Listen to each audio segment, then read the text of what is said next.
Hello, welcome back to the Comic Books Matter podcast. I'm your host, Jesse, and with me today is a spectacular guest.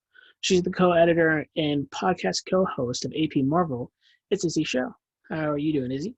I'm great, Jesse. How are you doing? I'm doing great. I'm really happy to have you on. It's always fun when someone's like, hey, my friend wants to talk about something. I'm like, cool, because this is the best way for me to make more friends.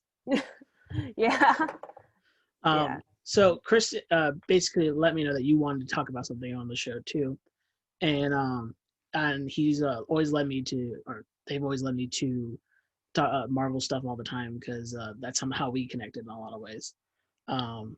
So Izzy, tell me a little bit about yourself first, and tell the audience a bit about yourself.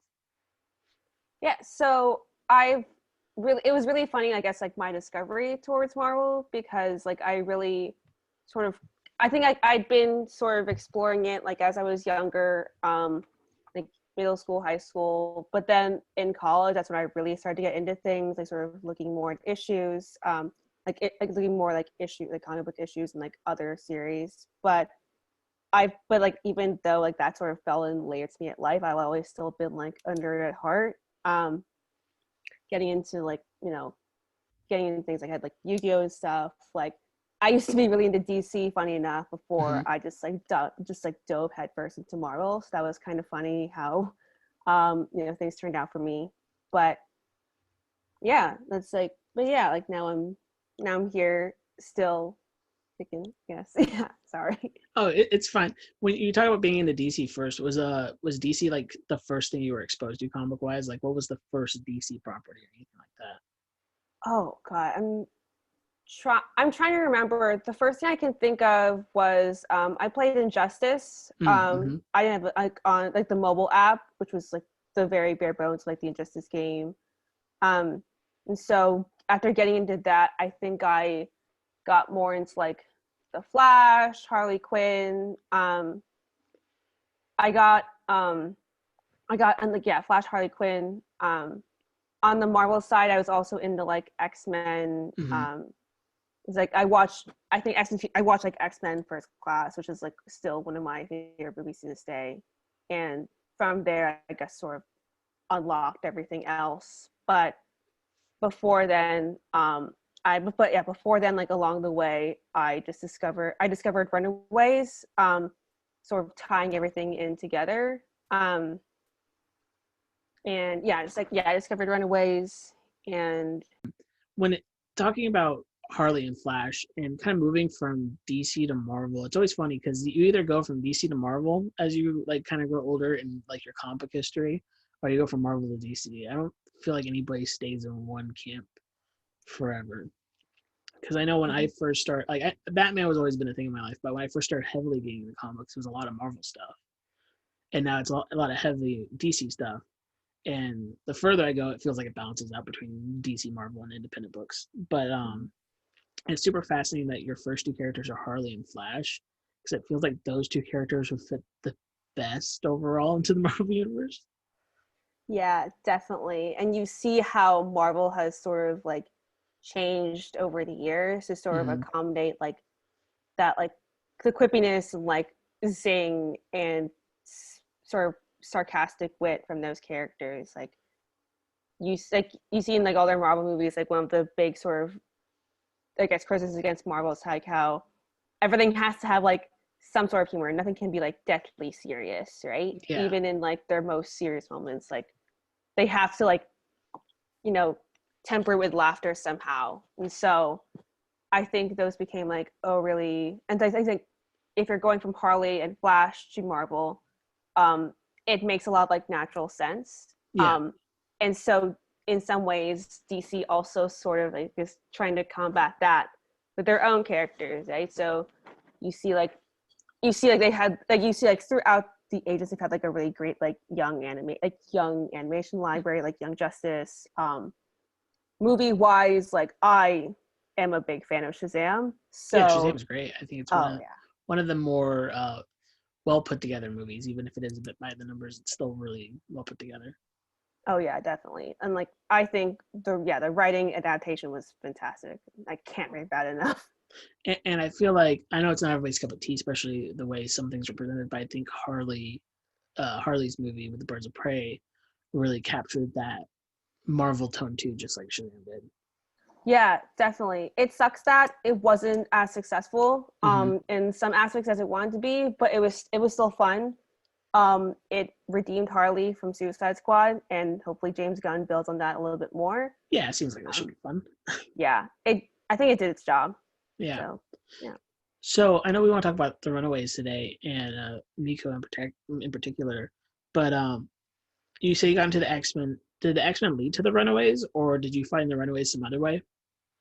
I like the more that I think about it, I think they came sort of around like the same time in some ways. I guess growing up, I moved like school. I grew up. I moved like schools like from like elementary school to middle school, and I didn't have like the best adjustment there. Like, classic I think that's sort of like the classic issues. Like, oh, I feel like I don't fit in. Like, I can't make any friends at school. Like, my life kind of sucks at like the age of like 11, 12, right? And so I saw like, I think the title is like popped out to me as like Runaways, and I was like, yeah, that's exactly how I want to feel. Like, that's exactly what I want to be, such like what I feel like because that was like I'm not gonna lie, like running away was like something I had like thought of but never really did in the end. But just going through the stories and like seeing like these kids who at the time were like my age, like Molly was like, yeah, like seeing them interact and really just like being kind of kids and also being teenagers and me being like 12, 13, not understanding what everything meant. Like it weirdly felt accessible in some ways. And then when you have, I think drew me to Runaways, I think also in line with seeing X-Men is like, it's the group of kids with powers. Like X-Men is a group of people with powers, like also like I think First Class. Yeah, they were all like teenagers. So I guess like the demographic of like the superheroes in that team fit really well. And after getting more into Marvel, I sort of got more into like the other series. Like I think I got more into the other series. Like Runaways felt like that kind of thing where like, oh, this is mine, right? I discovered it in my own weird way. I can always go back to it. And so as my love for Marvel sort of grew, so did like my interest in reading Runaways comics. And yeah.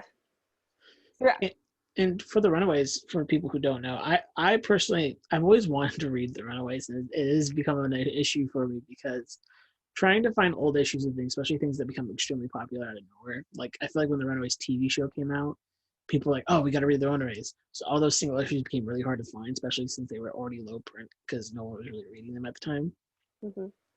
And the original Runaways is all done by Brian K. Vaughan, and I don't remember who the artist is on that one. It's like I also don't remember. Yeah, but like Brian K. Vaughan was hugely popular when the first Runaways came out, so those probably all those back issues were sold out too. And to get those original trades are very expensive because Marvel trades are for some reason extremely expensive. Oh yeah. So even like even like trying to build like even like trying to like rebuild my own collection. I guess a tip for anyone who wants to get into it, the first 3 like single volumes are actually pretty accessible to find because I think the entirety of the TV show Runaways adapts like the first 3 volumes, but it's the other later sort of omnibuses that get hard to find because, as you mentioned, like they were like super old print, nobody reads them, and like not as popular over the years. And so I will say that if you're looking to start, like the first 3 issues, like very accessible, like pretty accessible comparatively, and like very much recommend them. Yeah, so my knowledge is only like the first few episodes of the TV show, and then the first volume of the Rainbow. Why do I want to say Rainbow Roll? Rainbow Roll. That's who it is. Yeah, trade. And so my knowledge of the Runaways, who they are, is a bit skewed because I have a little bit of the TV show which adapts, and then I have the sequel series which doesn't really give you context of who everybody is. So would you mind explaining to everybody and to me kind of what exactly the premise of the Runaways is? Yeah, so the Runaways is about the 6 sort of teenagers, Alex Wilder, Nico Minoru, Carolina Dean, Chase Stein, Jarrett Yorks, and Molly Hayes, there's these like 6 kids whose their families essentially like their families like are part of like this charity event every year, this charity group, and every year like these people sort of, you know, get together, hang out, and just discuss their dealings, and these 6 kids are sort of kind of stuck together. But when they discover their parents are actually evil, the tagline of the Runaways is like, what if everyone, like, every kid thinks their parents are evil, but what if they truly are? So after they discover that, they go through like their own, like, they like come together through this tragedy, through not tragedy, I guess, I don't know, but like through this event, they come together, try to figure out what's going on, try to get to the bottom of it, try to, you know, do some good, and like try to get to the bottom of like whatever their parents are getting up to. And in some ways, like they form their own team or family from there, because like as I mentioned, like these teens, like these kids had already been like sort of hanging out with each other once a year, like every year, so they were kind of like a forced family, and then they have to force themselves even more to become a group, become a team, and sort of get along. And you know, after I guess like after like the inciting event, after they discover yeah, they do become like Runaways, like their own like sort of ragtag superhero team. And it's very much like, especially as you get into like later sort of volumes and issues, and as they get on the Avengers radar, they really are like a ragtag group of kids, like really scraping by. Like it's actually a great thing you mentioned bringing up the Rainbow Rowell series, because I think it really modernizes it. And emphasize that aspect even more, especially like in the millennial like age, like Chase, I think like Chase, like the older have the Runaways, like Chase, Nico, Carolina, like they're very much like millennial like esque in some ways, and like very much like centered around the world, centered around like the modern age, like as I mentioned, like really doing their parts, like try to, you know, be, I guess, be young adults, mature, while also, you know, like balancing like the life that they have and like all that. So yeah, and not I don't want to say the term is hyperbolic, but not to be hyperbolic about anything about the series, but everybody compares like coming of age stories and stuff to the Goonies. It feels like, because I think the Goonies is a very good coming of age of ragtag friends coming together.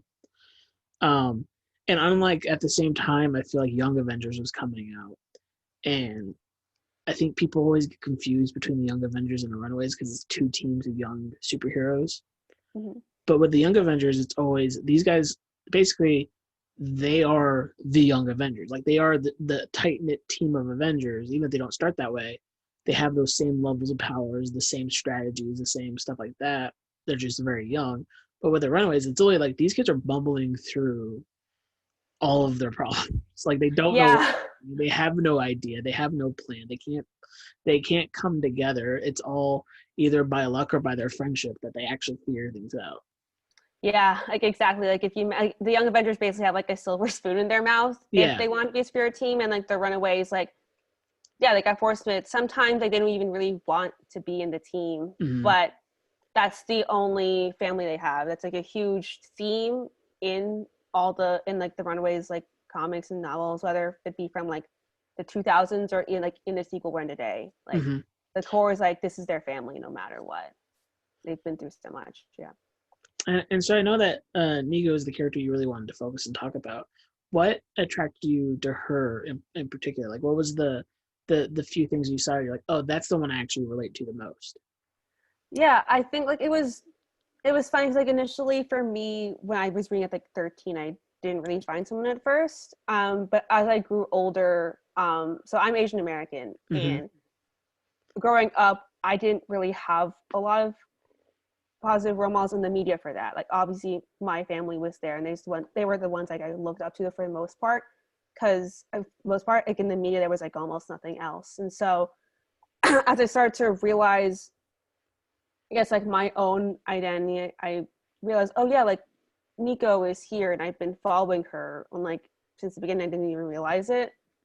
And I also was very much like, even like as like 7 years old, I was very much drawn to like sort of the goth style aesthetic, no matter how much my parents tried to not have me do that, I guess. So I also like really like her style. I also like really liked her style for one, but also just for one, like that representation, like having that sort of mattered. And semi spoilers, like as the issues go on, she becomes like the de facto leader, and seeing that was really cool. And seeing her like lead, like very much like stumble through leading the team and bear her struggles out for all to see. It was very open, and you really like get to, and like everyone on the team, especially like not just their team, their family, they get to see like sort of her struggle and go through everything. And that openness, I guess, like then just letting her, like that openness and like just essentially letting the character like just collapse in front of you and also pick herself back up again was, I guess, kind of inspiring, just to see her and like see the writers like really just bear her character open and show like, yeah, she is the leader, but she's not a perfect person, right? She struggles just like the rest of us, and maybe she doesn't want to be a role model, but you know, that's who she is anyway, and she's just living through life. Yeah, and I think that there's a point there that kind of becomes the secondary point of this podcast, other than the comic books matter, but like representation extremely matters. And I get so frustrated when people are like, we don't need more diverse characters. Like, yes, we do. Like, that's 100% the truth. Like, we need them because me as like a white male, like we have all of these characters. We don't need more of these characters. And you know what? We have too many, so change some of them, please. Yeah. Like, I'm totally fine with people changing genders and ethnicities, sexualities, because I have too many. Like, I personally don't need this many, and neither does anybody else. Like, and maybe that comes off as like, yeah, I have plenty, give it to someone else. But it's not that. It's just like, I want to see that, because for me, it also helps me experience other people's struggles in a way too. And I think that's a point that people kind of forget, is like having a diverse cast gives you those dynamics if you can't have those friends. Because I like live in like a prominently white area. So I didn't have friends like that, because it wasn't the area I had. But reading the comics of people writing these characters, and especially people who are those different backgrounds writing the characters, you really feel like you can connect with these people and understand where people come from when you meet them later in life. Yeah, exactly. And like, even though Runaways isn't a comic series that hasn't really touched on race a lot, maybe I've only watched the first season of the show, as I'm really bad with TV. I don't know if like the TV show delves into that a bit more. But even like having race removed, just having that visibility and like having these characters like just live their lives without like having their race involved, like, is refreshing. Like, I think you see like during these times, like, is, you know, like of like social like justice and like essentially the wake of George Floyd, a lot of people online are sort of like what's the word, like they're calling for like, yeah, I don't want to see another Black story of, you know, a guy getting shot by the cops and like this racial injustice, which is, and like, you know, calls for social justice, right? Like, we've seen a lot of those, and yes, those kind of stories like do need to be told, but people are saying, give me a story about a Black girl who like falls in love, who like goes through like a Ponzi scheme. Like, give me a story of like these like Black kids who like, it's like a Black version of like Big Fat Liar, right? Like these different like stories about race, stories about POCs don't always have to be centered around their race, and like that is an element that they can bring to the story, but that shouldn't be like, and like sometimes that doesn't always have to be everything about their race. And like in Runaways, I don't know, like Runways might not be the best example of this because Nico is the only POC, but in that sense, like, it's just a story about these teens, and they just happen to be like one happens to be Black, one happens to be Asian, one happens to be like 13, one's plus size. I take back my point about earlier. I guess race wise like could be different, but like it's still like a very diverse story. Like Runaways is now like, especially like in this day and age. Like Runaways has been a story that a lot of like LGBTQ people I think latch onto because of the characters there. Like Nico and Carolina are bi, and so people have like I think started to latch onto that. I completely like did a brain fart. Runaways is a story about diversity. But I mean, I think even from the trailer right of the Rainbow Rowell run is it focuses really more so too on like the queerness of like the modern generation too, because I feel like the further we go, the more people are comfortable with talking about their sexuality, and I feel like that version is way more comfortable talking about that than I think from what I heard about their previous runs. Oh yeah, like I think 2005 Chase has been like sounds kind of gay jokes and all that stuff. And he probably did say that, like looking back. And not gonna lie, if you pull like the old omnibus, you're gonna see some like very dated jokes because it was written in 2005. Yeah. But yeah, like in the modern update, you're absolutely right. It embraces that style, that like the world we're in now, and really puts it on the forefront. Like people are very like people are out and proud. Like I guess like I don't know how much of like spoilers can we get into here. People this show's about spoilers. We've spoiled other things before, so we can spoil stuff now. Okay, perfect. So yeah. So here's your warning: spoilers. Yeah, so one of the biggest changes from the first run and the second run is that Nico in the first run, Nico's a bit more closeted in terms of like her sexuality. Carolina makes a move on her and she's like, wait, what's going on? I don't understand. And after she explains it, Nico's like I'm not sure about it. And like she's very hesitant. But in the new run, like she and Carolina are in a relationship and it's really great to see. And you can see how much of a happier person I think Nico is. Now as she's a Carolina, like a person who like, really like loves her and like really loves her and like has been through so much with her. I also have not updated on the comics. I don't know if that relationship gets on the rocks, but regardless, the point of that is like, Nico's like sort of out and proud in some ways. And it's also something they did in the first season of the TV show, which doesn't happen in the comics, which is great.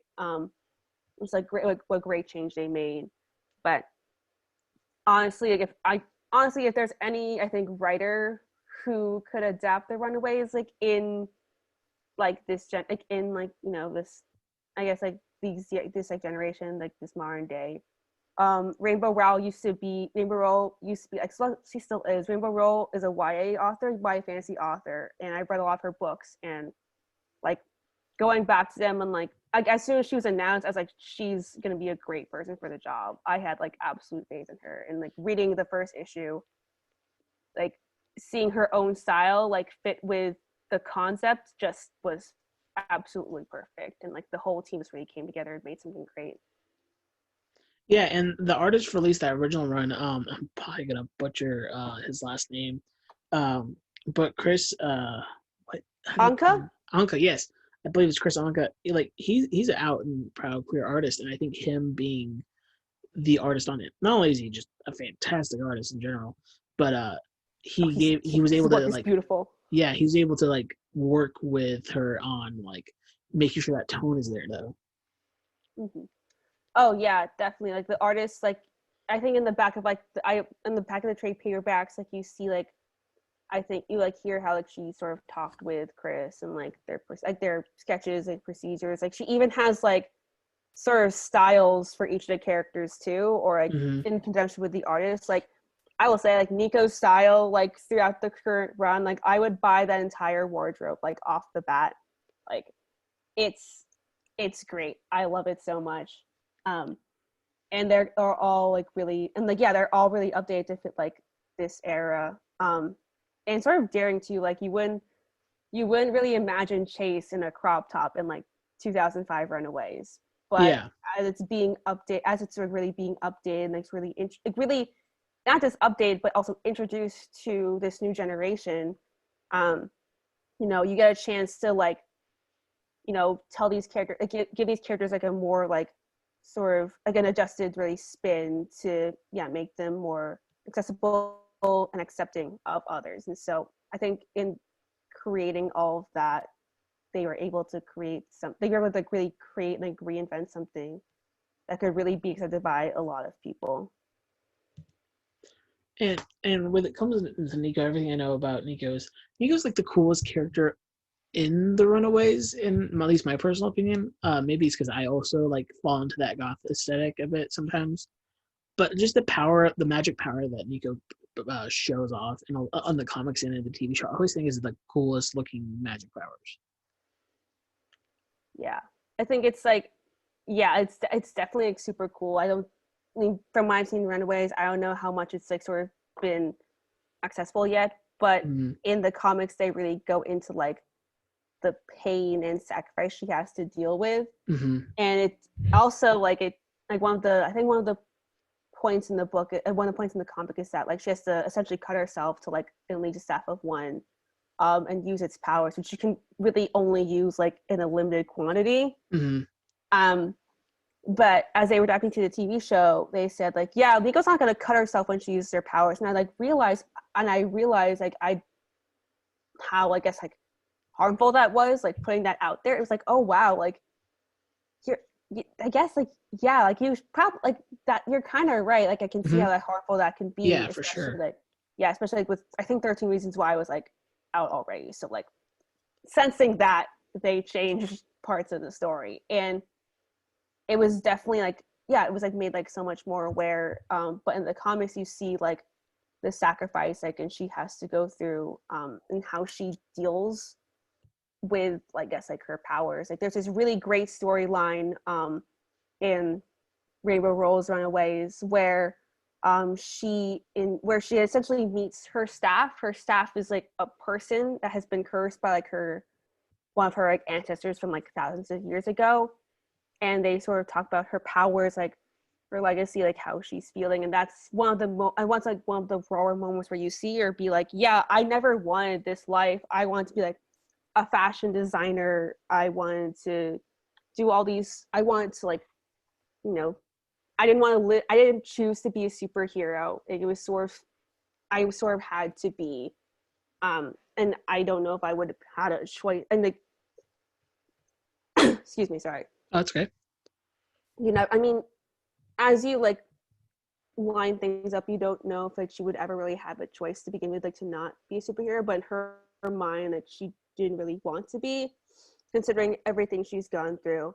And so that, I think that's one of the storylines where you see her really at her most like vulnerable and open, and she makes and then she changes the staff to like where she doesn't have to cut herself anymore, but instead like she becomes more possessed by the staff like every time she uses a spell. And that's like, I don't know, it's a very interesting sacrifice to make. I don't know how much it's been played into yet, but yeah, like it sort of deals with but it definitely sort of deals with that struggle like you see, like I think like mentally, yeah, like in carrying those burdens, like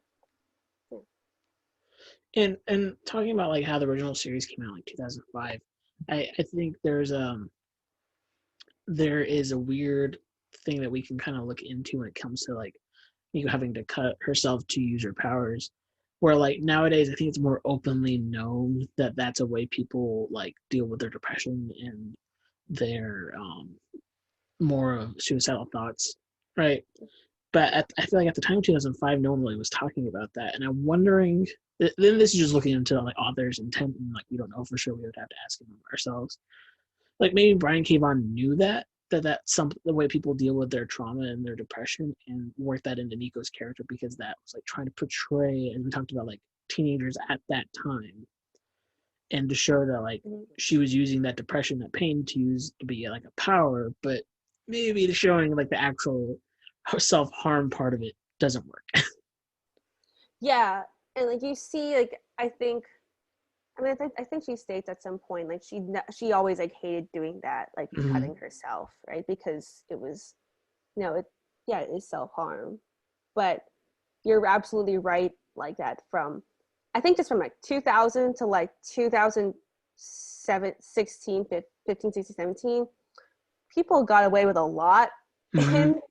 And like not in like comic books, like media, like just everything. People got away with so much. And as we're I think it was definitely, I sort of realized it in like a post Weinstein world. Like you realize like a lot of this stuff is just not okay anymore. Or it's just, like, it's a lot more like, it's very clear like what this means. And so Yeah.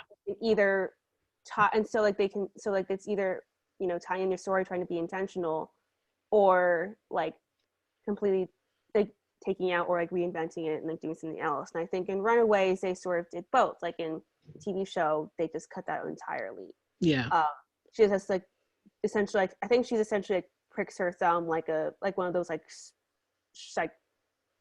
I think like she pricks her thumb like in one of like those shot kind of like sort of similar to like those shot things you get a doctor when they're trying to take That a makes sense. blood Yeah. sample. In the comics, like they get to sort of explore that more. It's very much like a character. The new Runaways is very much like a character study and explores all that stuff in a way that the 2005 series didn't do. In a way that's not English. Like in a way that the 2005 series like didn't do in a way, because they were telling like a grander storyline of like their superhero like escapades. But Yeah, and like probably couldn't even try to do in a lot of ways too, because I feel like the further we go, especially in this generation of just our generation and the generation underneath us, is being more vocal about what's right and what's wrong and what things we let, like we talked about, let slide before, where there's so many things that have been wrong for such a long time, but no one felt like they could say anything about it. But exactly. now we can. So the idea of more personal stories become more powerful because people are like, oh yeah, I want to talk about this now. Well, but before, if you got personal any kind of story, people got uncomfortable because they didn't know you could talk about that kind of stuff, or they didn't want to talk about that kind of stuff right Yeah, exactly. Like people were, yeah, I think people like were. It's like that. It's this concept of people always saw art as an escape, now. and as you bring more of like politics, like reality, like all this stuff into art, people suddenly are confronted with that reality that they're facing, and they can choose to either really embrace it, learn from it, accept it, or just like completely turn it away. Like I've heard so many people be like, art should not be involved in politics. This thing was too political. I'm like, well, that's the point. I was doing an interview with Chris for school, and they were saying to me like, I did like a feature on them essentially, and they were telling me how they thought like all art is political, Yeah. and not and like and this is paraphrased, but essentially not saying anything about politics was still saying something about it. Yeah. And I Yeah. got your criticism. Yeah, and I agree with that too, because bless you. I agree that everything in some way has some kind of political. I mean, Marvel Comics started out with Captain America punching Hitler, right? Like everything has some kind of politics because everybody has some kind of politics. No matter who you're talking to, they have some kind of politics or some kind of idea of what's right and what's wrong, or what's good in society and what's bad in society. So no matter what art you're making, it has some kind of message. Even like people like what about abstract paintings? I'm like, that has some meaning. Like that's the point of it. Like the reason it exists is because of the world it came out in. And so even if it's not in the text itself, it's in the history of the text or the person who created the text, and then you can find it as you travel down that thread. Yeah, it is. And also the journey in that is just as exciting as like engaging with the art or like the media itself. Yeah. And so to kind of draw back to you and your personal relationship with Nico, is like, is there anything about the character or about the Runaways as a whole that you feel like has transferred to you as a person? Can you repeat the last half of the question? I think you cut out there, but Oh yeah, sorry about that. Like about the Runaways and about Nico, like, is there anything about either one of those, the character or the series, that transferred, you feel like, to you as a person now into like something you do or hold on to? I think like I said, for the series as a whole, like I definitely flit between a lot of interests. I'll get like super into it and then leave off it, and like get super into it and leave off it again, like for a lot of things. But like Runaways is like one of those constants that like always there. Like I'll go back to it like once in a while, like explore a story, explore the characters, and like there's always something like new, and there's always something like new to discover, just like reliving those like same feelings. It's great to see. And I think seeing, I don't know, because like looking back throughout like I guess like my childhood, like growing up, is like weird because like as like I think I mentioned, like there weren't a lot of Asian American people in the Yeah. media that I really sort of discovered. I think Nico's one of like the first ones. And so thinking about it now and like looking back, I think she like in being like the leader of this group, I think I somehow became more emboldened to be leader in some ways. Like Mm-hmm. I was I did in the university, I worked a lot in my school's senior group for non-majors. I was a production manager for a lot of things, and I loved that. I loved I guess managing, like being a leader and having that confidence. And like it at first, like, and it still is super scary, and I'm still trying to figure my way out through things. But no, as she sort of does, like I just have to go through it. Mm-hmm. Maybe like it turns out like not great in the end, or it's like it's really just like me trying, but really it's just like I try to make the best of it. And no matter what, like these people like are gonna be with me, like in a sense. Like the things I have, I guess, like the opportunities I've taken for leadership at my university, I've eventually like really formed strong communities through them. Like that's how I met Chris. That's how I met Chris. You're both like essentially teachers at one point Mm-hmm. of a class, and like I think we barely missed each other, but like still engage the same material. And like at my school, I also like took part in my school's orientation program, and like helped them, like I helped the school and like the university like essentially welcome like 1,500 new kids to the university. And during those positions, like it was definitely like scary, but it's really, but like sort of similar to like what really Nico does. Like it's just pushing through and trusting that everything's gonna work out, whether it's like through your friends or like complete sheer luck or just something else entirely. And if it all just blows up in your face, then like, okay, we'll deal with it.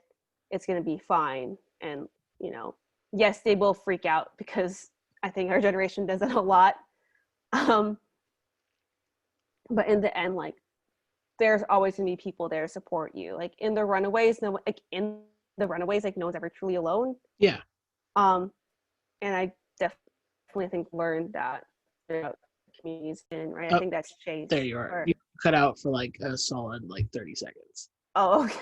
Yeah, I was worried I completely lost you, but I'm glad I didn't. That's good. Yeah, I think like I'm actually very surprised that the internet has been as smooth as it's been. Okay, Yeah. I will. Yeah. Like I was like I messaged you earlier. It's like I'm having some issues, so like let's hope this doesn't get in the way later. Yeah, I mean it's okay. I mean whatever it happens, It's not a huge deal. Yeah. But the kind of reiterate, I think what you were getting at with your last point in general, it's always fascinating when you finally connect with one character and that character becomes someone that you relate to the most, because they're in the back of your head after that.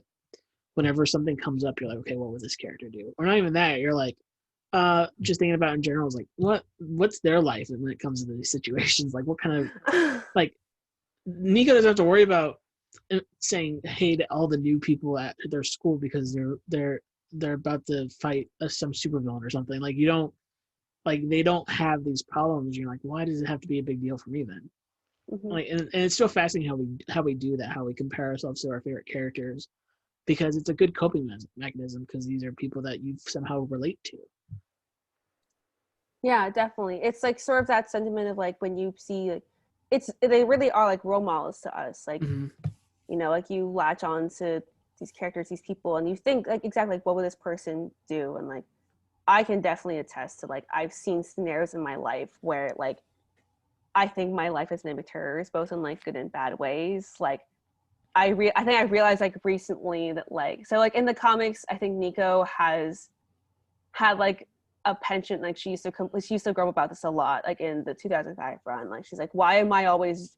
And she's like, wow, I'm always like kissing the wrong guy or like drawn towards like this person I definitely should not be like in a relationship with or like hanging out with or like someone's ex. And like I've done that.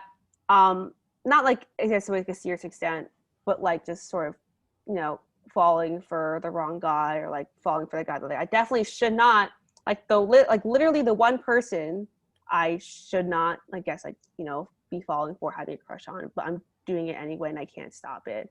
Yeah.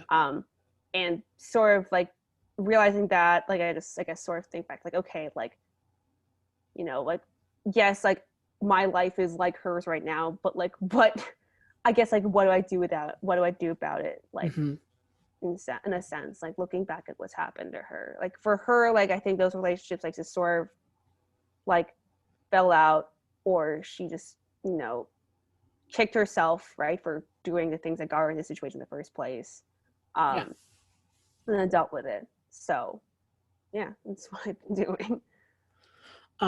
Moving on from the main topic of Nico and the Runaways to some quick question answers that I'm just curious about. I want to pick your brain. I know at the AP Marvel, do you guys focus mostly? Did you guys focus mostly on movies, or did you focus on everything? Mostly movies and TV, a little bit of everything. Like we just a little bit of everything. Actually, it's a great plug. We put out we just put out a new episode about the Avengers video game, which I literally just beat last night. Nice. Yeah, I've heard that's a hot mess, but it's a hot mess, but it's one of those hot messes where like it's walking by and you're like, yeah, I mean, I would like that thing to ruin my life for like an hour and a half, maybe. Like, yeah. Those things are like, yeah, it's buggy, but it's a fun type of buggy. Yeah, like you're willing to just endure it, just like for all of that. But yeah, like we've done sort of, I guess, like sort of, I guess back to like the question, like we've done episodes on like games or like gaming in general. We've done episodes, like some episodes we've done are just not about, some of the episodes we've done are like sort of superhero media related. Like we did an episode before our episode on the new Avengers game. We did an episode, me and Thomas did an episode on The Boys, season 1, which is a fantastic TV show. So yeah, like more of like TV, movies, video games, like I guess digital media. We will go into like some comic background, like in reference to storylines. Like I think I've talked about my experience with Runaways before, or like reading through some of the comics. But yeah, mostly like digital space. So since you don't know so much about the media side of it all, my question for you is like, is there one particular character that hasn't made it to TV or movies yet that you're just itching to show up? America Chavez, where is she? Where is she? All the Young Avengers are coming. Like there's I feel like a Young Avengers TV show would go over so well. Oh yeah, like I think like I'm too young to remember this, but when people in like 2000, like late 2000s, like were like, okay, so Avengers is coming, right? Like right, and they're like expecting it, and then finally came out in 2012. People are doing that now with Young Avengers because everything lines up, like stature, Kate Bishop, Wiccan, and Speed. You could even say like Patriot, in the Falcon Winter Soldier, America Chavez for also in that same vein, like Kid Loki. And that's all like sort of in the 2013 run. So like it's a very except last year, but like it's a very viable thing. And I read the Young Avengers like 2013 run. I think Chris Anka also was the artist for that, unless I'm mistaking it with Wiccan and Divine. But wait, that's the Wiccan and Divine. Wiccan and Divine is Karen Gillan and I want to say Jamie McKenzie. I follow them on Twitter, so I know I see their name every day. Yeah, Um, which is also a great series. I need to finish that. yeah, like that. Um, Like if you like Runaways, you want to read something else, read Wicked and Divine. yes. That's literally like a second Runaways. Yes. Yes. Um, yeah, the thing about Young Avengers too, which would be so fascinating, is like I feel like I have my mind is like I have good money on that Loki TV show, somehow turning Loki into young Loki, because I don't know how much longer Tom Hiddleston would want to play that character. Yeah, I like it's I mean also not just like Tom Hiddleston, but like for me, like who was grown up with this thing, like Mm-hmm. dude, it's time. Like Young Loki's a cool character. yeah, I think like I wasn't like the biggest fan of him in the comic books, but he definitely adds like I think it ties in well, I Mm-hmm. think, to the show concept. And I think they have to yeah, they definitely have to do it. I think it's very viable for them to do it in some way, but they're definitely not like sort of going into it disclosing because like obviously like spoilers. Yeah. And obviously like spoilers and like just sort of things getting out everywhere. Like in related news, like Jonathan Majors like just being cast to Ant-Man 3 and they said like, oh, rumors are he's playing Kang the Conqueror, which like I'm so excited. I'm But I'm excited, but also also a little disappointed that they're like going to put him in a character that's going to be fully made up all the time. yeah, like but I'm more sad that we found out already that Mm-hmm. it's No, I agree. Kang. And I was like, you're the scoops, you're too good at your job, And, and, right? and it bums me out too because there's like the sucky thing is there's some MCU things that just didn't work, and one of those is the Inhumans, and like the Inhumans are such a good concept to not put on TV. Yeah. Yeah. Um, my other question is, for new readers in general, what's the best starting point to get into Marvel? Because I think Runaways is a good starting point in a lot of ways, but it maybe isn't if you want like pure superheroes off the bat. Yeah. I think what I've seen a lot of people recommend is God, what did I say? I've seen a lot of people recommend like Hawkeye, Matt Fraction's Hawkeye, which is Mm-hmm. a great start. Sort of related into what we've been talking about. I actually think like that Young Avengers run is a good way to get into comics. It's more like younger. Mm-hmm. I think it is like, yeah, words. It definitely is like more oriented on like the younger side, but it's still like you still get like that mix of like action and like superheroics, and you don't feel like which is what and like and this is an issue I've experienced. You don't feel like you're missing out on everything when Mm-hmm. like you see these characters like link up, Yeah. um, and all that. Um, this is on the DC side. These also might be some dated things, but I think like a lot of like the Flash books would be Yeah. interesting. Like that's DC side, but for Marvel, if you're looking for more Marvel stuff, I think like most of like the new X-Men lines would be interesting, Mm-hmm. like to get into Avengers, like those classics. Like I think I think I asked this question and those were the first two books recommended to me. I'm trying to think if there's anything else. Miss And Marvel is a well, I great one. always think like the nice thing about Marvel Comics too is they always give you a recap page, and I'll say this to the day I die. DC should put a recap page in their books. Yeah. Or like those little boxes of like those little boxes where it's like, yeah, this happened in like this issue number, this series issue number, Yeah. whatever. That's so helpful. And then last question before we wrap up is, and I ask this to a lot of people, but it's always so fascinating to hear what people's decisions are because sometimes it's not the thing that they bring to the show. But is there one comic book or comic book character you would like to write yourself? I think, just trying to think. I think like any of the, I think it'd be interesting to write, like for me, like any of like sort of the Asian American Mm-hmm. heroes that we've had. Like I think Nico Minoru would be like a really interesting choice. Just like talking more about my own, like just like sort of reading my own experiences. I think Silk, from Mm-hmm. what I've seen of her, I guess like from what I've seen, like it's very like I don't know, from what I've seen, like it's a very like interesting start, but I think it developed like nicely. But I think it did develop nicely. But I think taking that more of like, and if you take it more into like a sort of like a trying to think of the word. Like, I was saying, I'm gonna say trendier spin, like Yeah, no, I putting get that. her in like putting in her like sort of like in different environments would be interesting. I talked about with some of my friends. I think a female Moon Knight would be a really interesting concept. Oh yeah, for Because, sure. yeah, because like Moon Knight's I also like love Moon Knight. I think that's one of my other favorite heroes. Like it's this hero that talks a lot about like mental health, in some senses, like in schizophrenia, and I think exploring that in exploring that in women would really help like break down the stigma of like the mental health stigma, because that's it's a very real thing, a very real issue. And definitely putting that, I think, sort of taking a gender ban on it would really like do a lot, like in sort of like breaking the stigma, like uncovering a lot of like the insecurities, and like the ad insecurities, like from the female point, like, and it would be really interesting to sort of like delve into and uncover. Yeah, I think that is a super fascinating thing, and I think too with Silk, like just we need to stop having so many Spider-Man characters in the same area. Yeah, I actually sort of on that point. If you're looking for a character to get into, like to start reading Marvel, like any Spider-Man book is good. Like Yeah, mostly, Spider-Man's like, really good. yeah, like sort of like young.